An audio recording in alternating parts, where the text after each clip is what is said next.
who looked as though he'd just remembered that he should have gone to the toilet before he left heaven.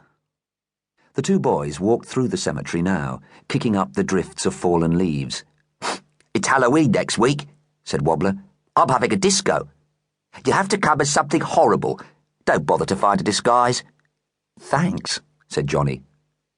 "You notice how there's a lot more Halloween stuff in the shops these days?" said Wobbler.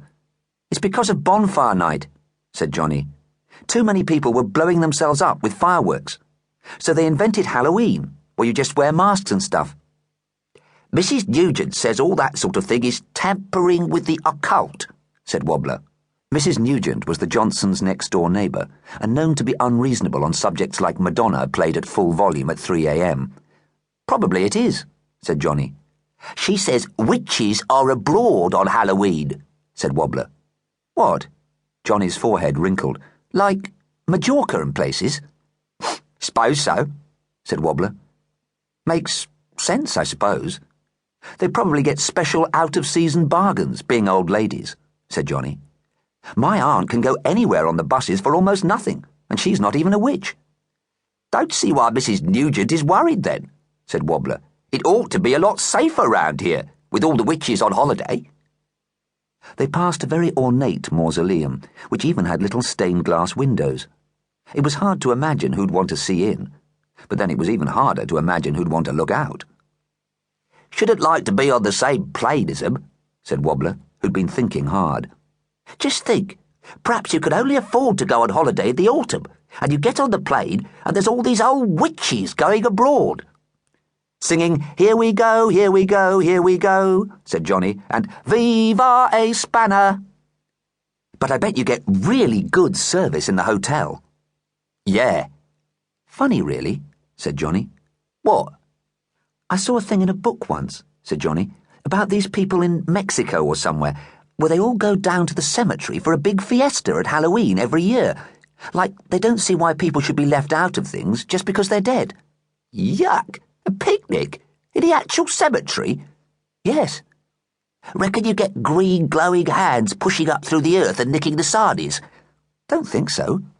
Anyway, they don't eat sarnies in Mexico. They eat something." "Tortoises?" "Yeah?" "I bet," said Wobbler, looking around, I bet you wouldn't dare knock on one of those doors. I bet you'd hear dead people lurching about inside." "Why do they lurch?" Wobbler thought about this. "They always lurch," he said. "Dunno why. I've seen them in videos. And they can push their way through walls." "Why?" said Johnny.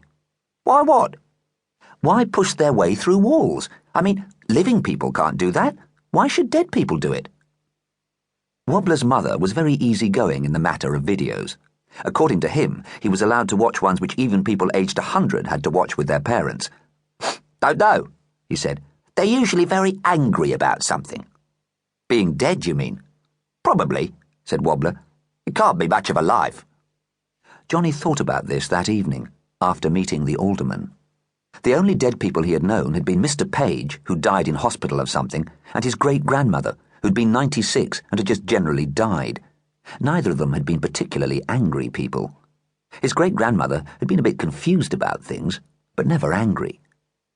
He'd visited her in Sunshine Acres, where she watched a lot of television and waited for the next meal to turn up. And Mr. Page had walked around quietly, the only man in the street still at home in the middle of the day. They didn't seem the sort of people who would get up after being dead just to dance with Michael Jackson. And the only thing his great-grandmother would have pushed her way through walls for would be a television that she could watch without having to fight 15 other old ladies for the remote control. It seemed to Johnny that a lot of people were getting things all wrong. He said this to Wobbler. Wobbler disagreed. "It's probably all different from a dead point of view," he said. Now they were walking along West Avenue. The cemetery was laid out like a town with streets. They weren't named very originally.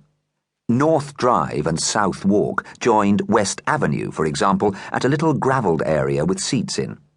A kind of city centre.